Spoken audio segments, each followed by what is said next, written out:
to what's out there. Just don't be scared.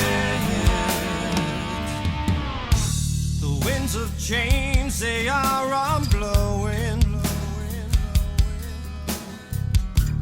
leaving nothing in its tracks.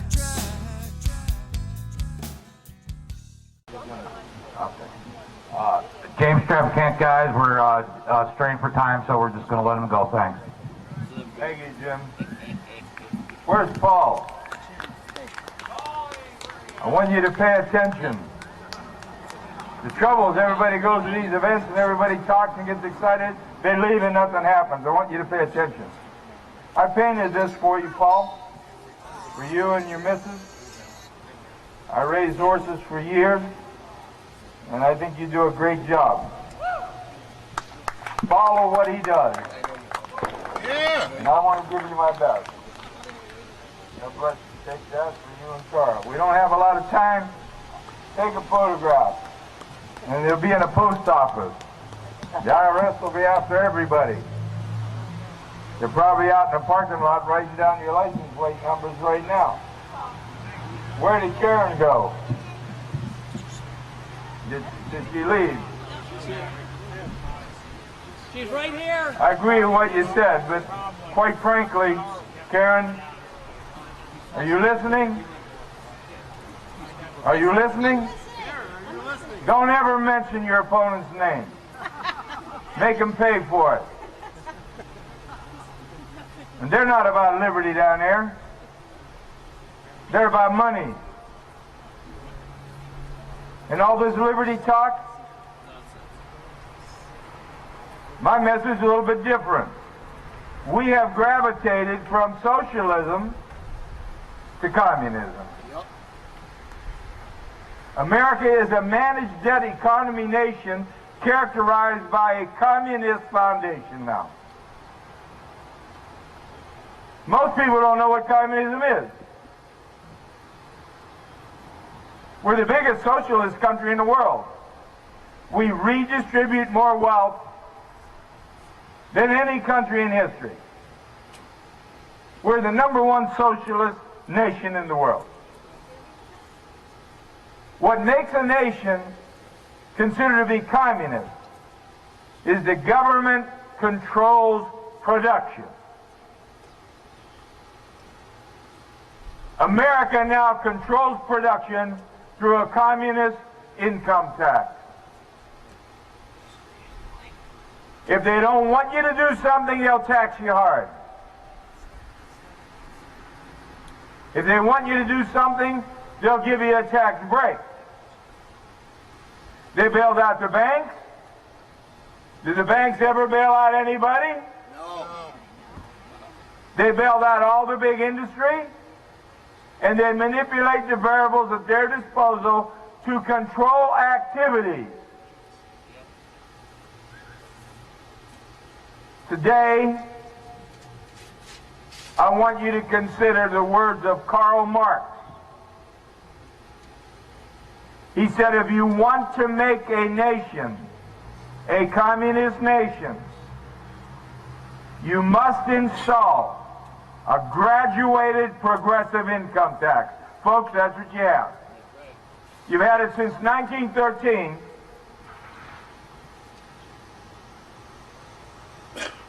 You've had the IRS and the Federal Reserve since 1913. What a year. I made a speech, about 5 months ago down in Florida. It's a Project Freedom Law School. And when I was done, they said, Jim, we have all these meetings, everybody talks, but we'd like to take your idea national. Since then has been created Project Freedom USA. www.projectfreedomusa.org. The official kickoff is July 18th and 19th in Washington. But just let me explain it. One of my last bills in Congress was to eliminate all income taxes, abolish the Internal Revenue Service, and create a flat 15% national retail sales tax with a rebate on the bottom for the poor people up to the poverty level. But there'd be no more withholding, no more tax on savings, no more tax on investment, no more capital gains tax, no more corporation tax, no more tax on Medicare, no more tax on Social Security, no more taxes. Everybody would pay a flat 15% on the purchase of all new goods or services. Now, before you panic, listen very carefully. Harvard did a study and said this income tax code carries a 20 to 25% compliance cost. Every item you buy, every item that's manufactured, costs a company up to 25% of their costs to comply with this tax code. They said when you throw this tax code out, there would probably be no increase in prices as you have now. Project Freedom USA is simply designed to get the American people to tell these jackasses in Washington, we're tired of this communist country. This communist oppressive tax code that rewards dependency, penalizes achievement, subsidizes illegitimacy, kills our jobs, chases our companies overseas. And if you're not listening to this, you will when you lose your home. Because the other plank of the Communist Party was, there shall be a central bank, and then nobody will own property. Now I want to talk to you about your property. For those of you who own property, I guarantee you, if you've owned it for more than 20 years, you now pay more in taxes than what you paid on your mortgage. You rent your property from the government. You do not have an allodial title. You have a custodial property. You miss those payments, you're going to lose your property. Central bank, we're a superpower. We're the greatest superpower, they say, in all the world. How big of a superpower are we when private international bankers control and handle our money? I was in Congress all those years listening to audit the Fed, review the Fed. Are you kidding me? You audit the Fed, they're going to come back and say it's the best thing since sliced bread. It has its problems. We got to do this. We got to do this. Folks, the Constitution is clear. It says Congress shall coin the money, establish the value thereof. Project Freedom USA says the contract with the Federal Reserve is ended, the money supply is placed back under Congress, and it shall issue debt-free money, and we shall repudiate the debt owed in interest to these international bankers. Period. I want you to get involved with it. We already have directors in 5 states. And let me tell you why we're moving now. When I went to Congress in 1985, one of my first bills was that when you went to a tax trial, you were guilty and had to prove yourself innocent. All the politicians in Washington say, get out of here, Traficant. If it's a criminal case, the IRS has the burden of proof. That's true. But the IRS, 96% of tax trials was civil law. And under civil law, you had the burden of proof. Here's how it worked. You owe us $50,000. Like hell. Prove it. Prove it. Now you have the dinner. Family of 5, mother and father. And Martha says, John, I don't want to bring it up in front of the kids, but I'm scared to death. We better call our accountant. We better call our attorney. Martha, we don't owe that money. I'm not paying that damn money. John, I'm afraid. I talked with Ralph. He says he thinks he could settle this. $10,000, maybe $15,000. Martha, not in front of the kids. John, I'm afraid. Invariably, they settle the case. The trafficking bill said, look, when the IRS comes to audit you, you have to provide your documentation for the forms you've submitted. But if the IRS is not satisfied and the IRS litigates, as soon as the IRS takes that litigative action, the burden of proof changes from the taxpayer to the Internal Revenue Service, and they have to prove it in court. I almost got in a damn fist fight with Chairman Dan Rostenkowski from Illinois. He said, I'm not going to mess with that trafficking. I said, who the hell are you, king? The Republicans took control in 1994. In 1998, they came with a reform bill. They have all these reform bills. The new chairman, Bill Archer from Texas, called me and said, Jim, I love your burden of proof, but the IRS has recommended a veto to President Clinton if we include the trafficking burden of proof bill. He says, I'll try and take it up next year, Jim.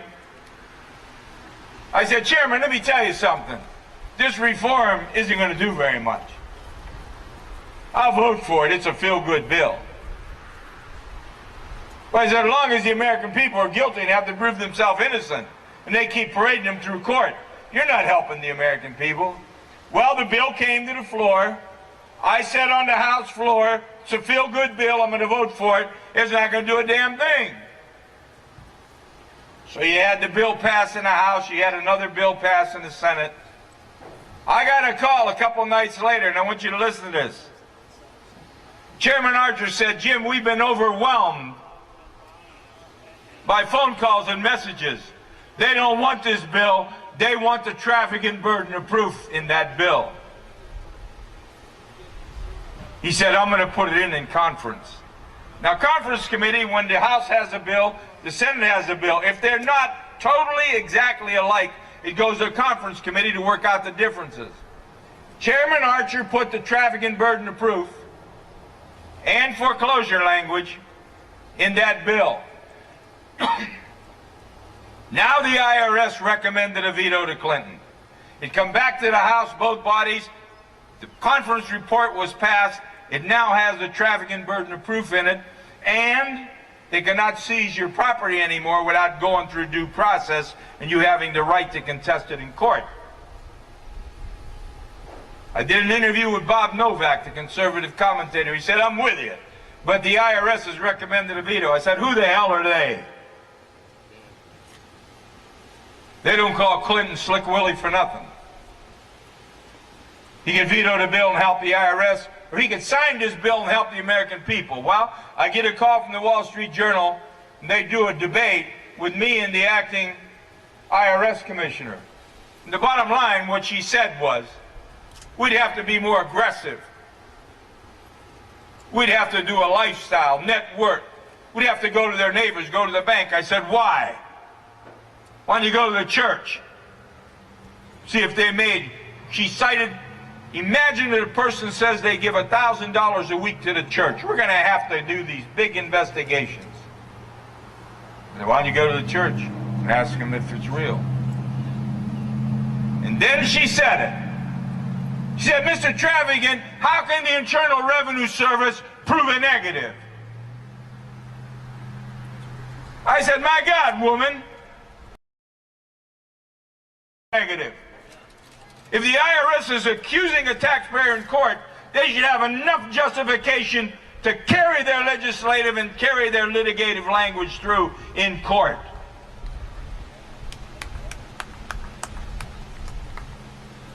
President Clinton signed the bill. At the end of the first year under the new bill, they did a comparative study. 12-month snapshot before the bill, when the taxpayer had the burden of proof, 12 months after, when it shifted to the IRS. First category, wage garnishments. When a taxpayer had to prove it in court, 3.1 million Americans had their wages garnished. When the burden shifted to the Internal Revenue Service, it dropped to 560,000, almost 3 million less. Second category is property liens, and if you ever had your property with a lien on it, it's finished. Taxpayer had to prove it, 677,000 property liens. The IRS had to prove it, 161,000, 500,000 less. But the big one that astounded everybody was individual family-owned homes seized by the Internal Revenue Service. When the taxpayer had the burden, 10,073. When it shifted to the IRS, folks, 57 homes in 50 states. Those bastards have been taking properties from the American people, treating the American people like criminals with a tax code. If you lie on it, you vow you break the law, it's a criminal offense. Wage garnishments, confiscation, seizures, prison time over a damn tax system, a communist tax system. Project Freedom developed because Jim Traficant didn't pass the burden of proof. It wasn't in the bill. The American people that followed me all those years said, we want it. And that's what Project Freedom is.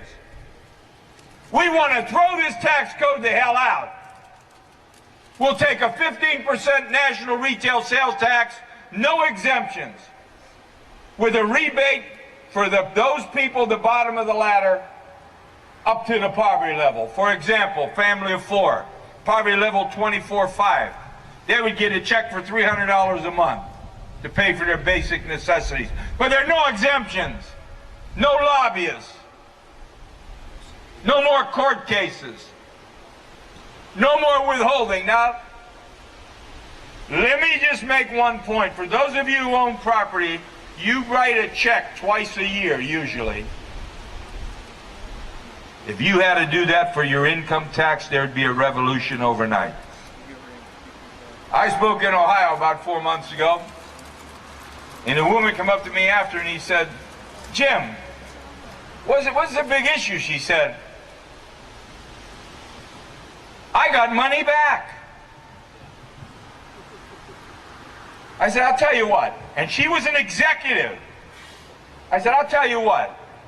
If you agree to meet with me and you bring your W-2 statement for the year, I'd like to talk to you about it. And she did. Now I want you to listen to this. She made $121,000. She put $23,000 in a 401k account, and she says, I don't pay taxes on that. Until she uses it. They took out $25,200 in withholding. Withholding of income tax, withholding of contributions to Medicare and Social Security. Her net pay, adjusted pay, was about $94,000. She got $200 back. She said, I didn't pay, I got money back. Because people don't realize. She paid $25,200. The government withheld $25,000 of her pay. They use it in Afghanistan, Iraq, and every damn little issue they want. If that woman had to write a check for $25,000, she'd be leading the revolt. She didn't even know she paid $25,000. I got $200 back. Beam me up. Oh boy. I said, how much is your monthly activity in consumption, spending? You know, maybe $5,000. So here's a woman, let's say, spends $60,000. Her tax liability would be $9,000. Very simple. The millionaire spends $1 million, he's going to pay $150,000 in taxes. There are no loopholes.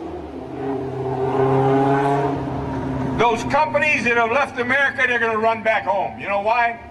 No more corporation tax, you pay it anyway. No more capital gains tax. What is capital gains?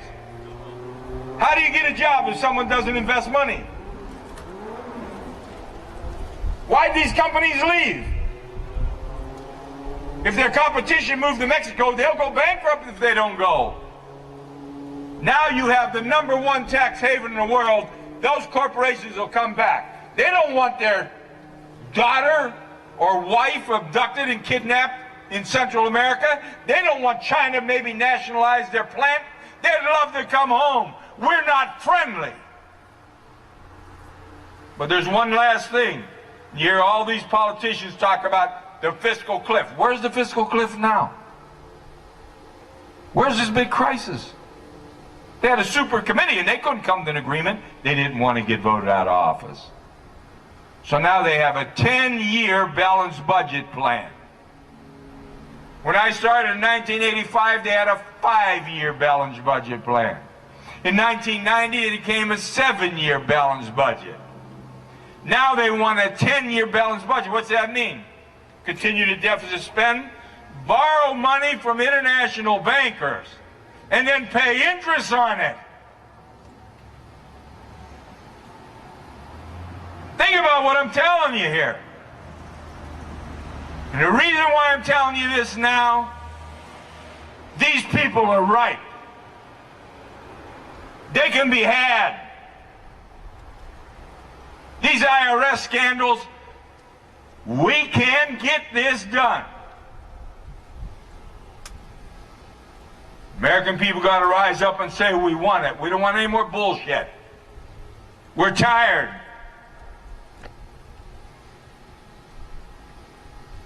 Now there's a bill in Congress that calls for a 23% tax. It doesn't do anything with the Fed. They say trafficking 15% won't cover all our government costs. That's right. It won't. Not your government, but we're tired of paying for that big fat government. This is the government we can't afford. Reduce the size of that government, because that's what we're going to pay. That's what the American people got to come up with now. But let me say one last thing now. If you buy more than you sell, you go bankrupt, don't you? Now I want to say that again. This isn't rocket science. If you buy more than you sell, you're going to go bankrupt. I don't give a damn if you're this restaurant or you're a family of 4 or you're a government. Now let's talk basic economics. Right now under this communist tax code, let's say that Chevrolet Cruze made up where I live. Let's say it cost $20,000 to build, so it'd be simple. $5,000 of the cost of that car is General Motors' cost compliance with the tax code. The Harvard study said when you remove that tax code, you're going to take a 25% cost factor off that car. Now here's that $20,000 car shipped overseas, getting hit over the head, is not doing anything. And those cars coming from overseas are coming in here scot-free. Folks, I'm talking about the first non-protectionist border-adjusted tariff tax in American history, and they can't cry protectionism. Here's how it works. That Cruze is not sold in America. It's exported at $15,000. It's a hell of a lot more competitive. That car coming in, subject to that 15% is our new car. They'll move their companies over here. They won't be shipping cars. Yeah. You'll have American companies coming home in a damn heartbeat. They'll be hiring people, not the government. When we're friendly for capital investment and corporations. I got a call from people who said, Jim, these corporations are a big problem. Why do you want to let these corporations off the hook? Again, this isn't rocket science. Do you really think a corporation is going to pay that tax? They have several choices. They could reduce the shareholders' money because their profits will be less. They could lay off employees or they could raise prices if it doesn't endanger their market share. And if their competitor moved overseas, goodbye, Charlie. They're out of here.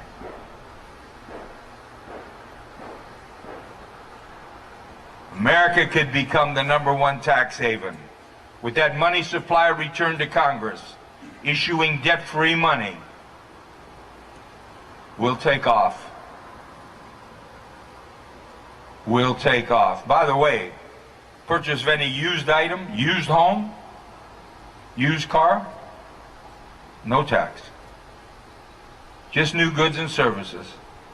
How you doing, Junior? By the way, there's one other thing. If there's a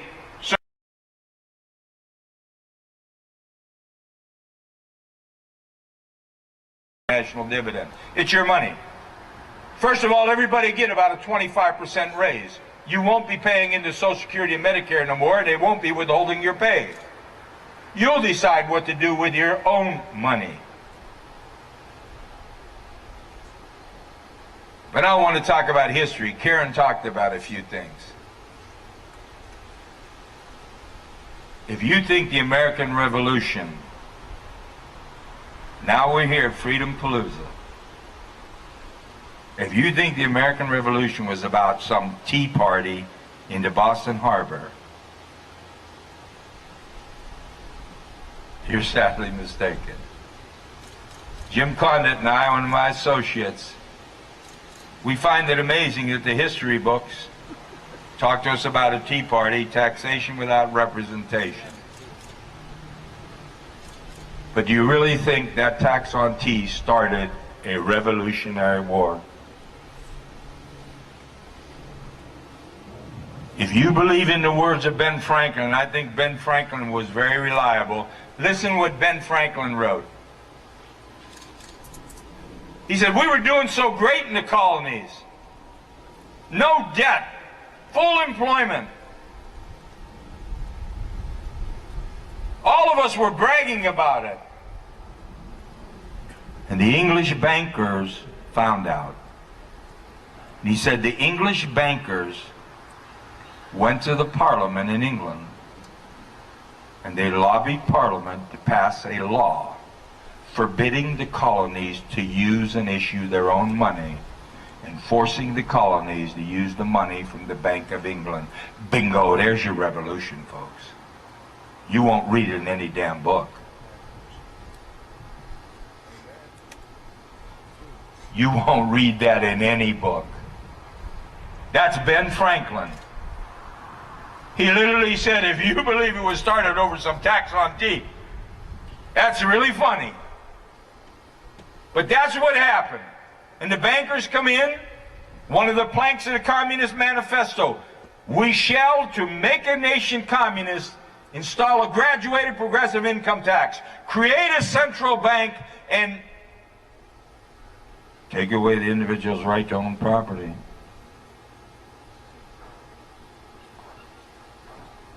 We're there. And let me tell you the danger we have now. Almost half this country pays no income tax. That meter's running to a point where there may not be enough votes to ever change this communist system. We have established entities now in 5 states. By the spring, we want an establishment in all 50 states. We want a director for each state. We want coordinators in every major area. We want speaking engagements. We want to educate the American people. We want to start going towards the talk shows. Don't trust Washington a bit. Washington's main concern is getting reelected. That's why that super committee to work out the fiscal cliff, why didn't they do something? They were afraid that if they had to make those tough decisions, they'd get voted out. So they'd rather let the country denigrate into massive debt. Now, let's talk about the realities. Everyone in here, you woke up years ago and you heard a newscast.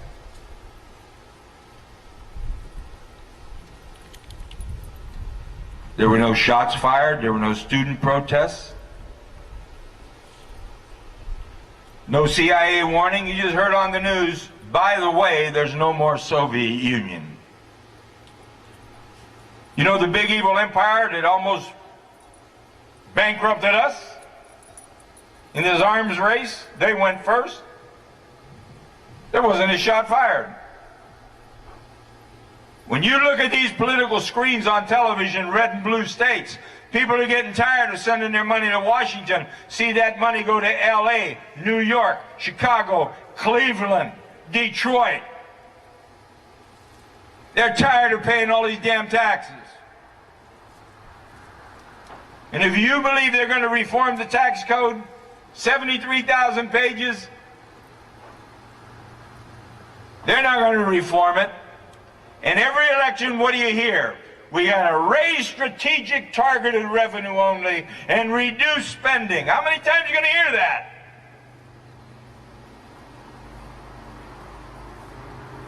And Romney tried to mention it. I wrote an article in the American Free Press, and I advise you to subscribe. You could follow what we do. American Free Press. I wrote a column that said 53% of American eligible pay income tax.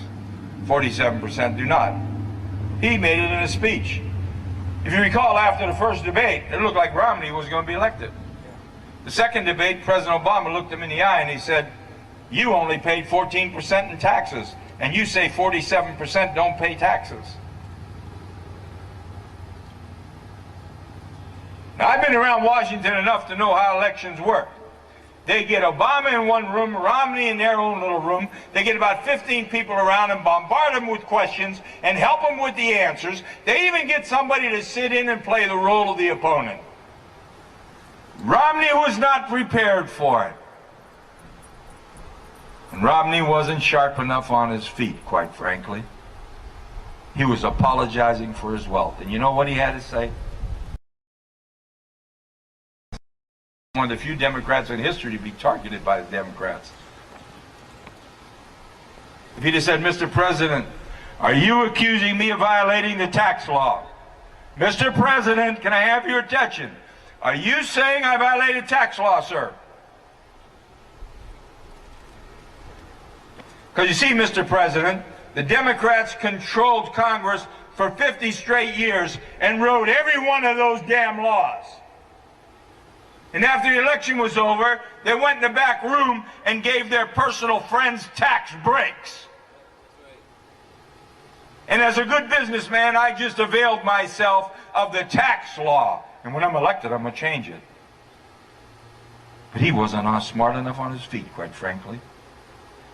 And his advisors were so dumb they could have thrown themselves at the ground and missed.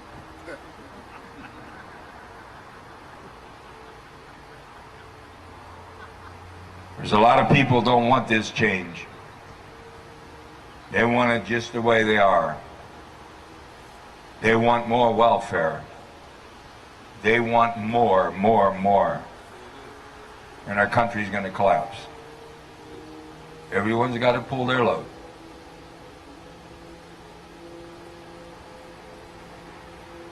I'll put in a plug for my book, America's Last Minute Man. I'm the congressman that brought back John Demjanjuk from Israel, had a target on my back. Man was convicted of mass murder, and I brought him home from Israel, so you figure it out.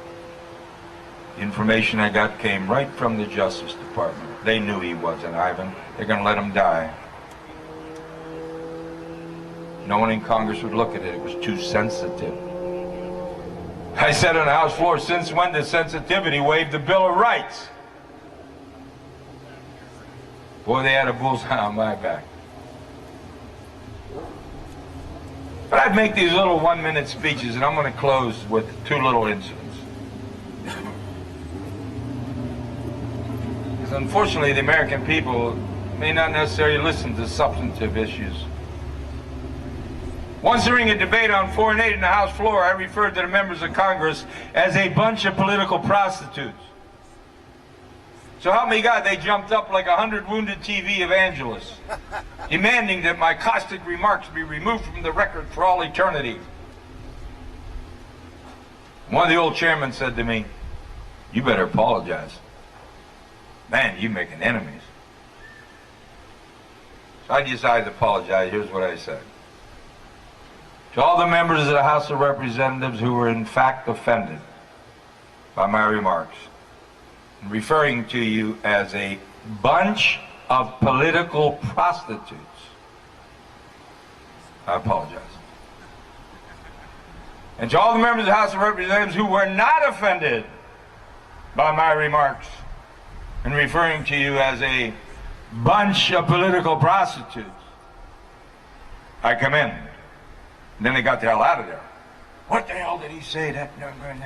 So I got outside, and this little TV radio crew put a stringer up under me, and this was used every 15 minutes in the metropolitan area. It was used on the Carson show. It was used all over the nation, PBS. They said, "Tell us what you really feel, Sheriff." I said, "I want to apologize to all the hookers in America for having associated them with the United States House of Representatives." But the last one was, they finally put me in prison. You can figure that out with no evidence. They're going to pay for that yet. They reprinted a speech I made about Lorena Bobbitt. I was in prison for 3 years already. It was faxed around the world like the Gettysburg Address. People start writing to me and giving me topics. I'll be done in a minute, Jimmy. And my staff says, "I can't believe it. People want to know when you're going to speak about Lorena." In 17 years I was there, I only did one rhyme, one limerick. I woke up with an idea. And I went to the floor, and when I did, they were coming out of the woodwork, man. The place stopped dead. I said, "There once was a woman from Manassas who got tired of all the hassles, claiming she'd been raped by her spouse in her very own house. Went to the kitchen to get a knife, fully prepared to take her husband's life, but realized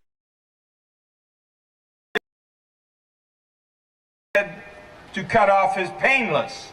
Now I said painless, but the reporter of record was so mesmerized, she wrote penis in the congressional record, and I left it in there. I said, "Now, Mr. Speaker, I don't know if this man plays the piano, but from here on out, he'll sing like a soprano. But if he really, really did rape his wife, maybe, just maybe, he deserved that knife." I said, "I yield back any body parts still outstanding." The place went crazy. They printed that speech in so many places, even more than the speech I made in March of 1993, that you could find in many books now. It started the assault on the Federal Reserve.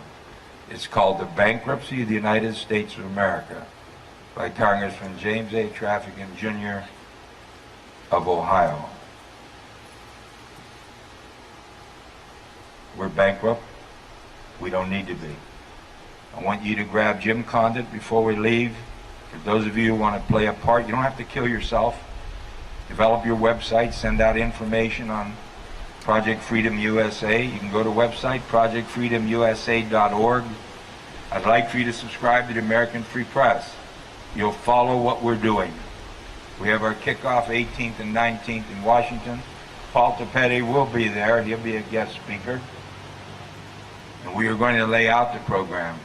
We will also be taking some legal actions against the government that I believe are actionable. So with that, I want to thank you for having me here. I'd appreciate if you would get involved. Jim Condit is over here to your left, my right. He's got his hands up. He looks disgusting. And that's him. He's a great guy. Thank you very much. Thank you, Jim.